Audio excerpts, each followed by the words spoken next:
Guys, ito na naman. Feeding time naman tayo ng ating mga alaga. Kasama yan sa ating pag kukontent natin. Kasama yung mga, tayo, small farming tayo. Pag-alaga ng hayop at saka pagtatanim.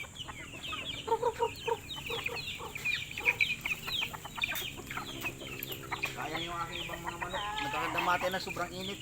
Kahit anong gawin kung bigyan ko ng ng yung mga ginagamit yung ganito sa kanila, oh.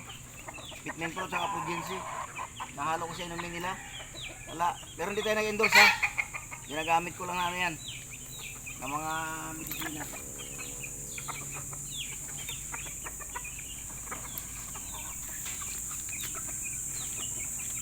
Okay, palit tayo ng pagkain.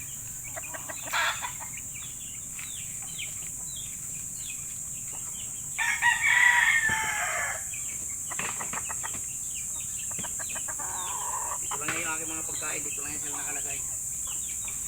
Inaanuhan ko lang sila. Siya. Dati yan pinababayaan kasi napakadali nilang makatulong sa akin yan. Pag talagang kinailangan ko, i-dispose ko sila. May kumukuha sa akin yan. Hindi yan mga native yung mga manok ko.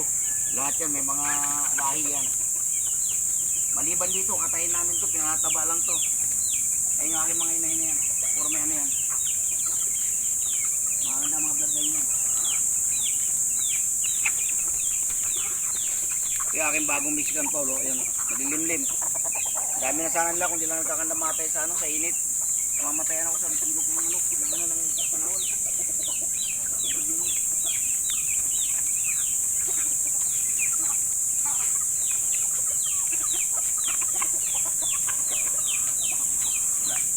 To, purong kilso to.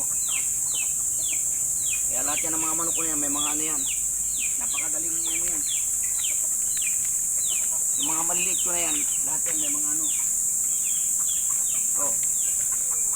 Ito yung nakaraan na iblinag ko na talisayin na nakapasa sa exam yun. Anak yan, dalawa yung talisayin na alaga ko. Okay guys, yan lang muna. Bye bye, maraming salamat.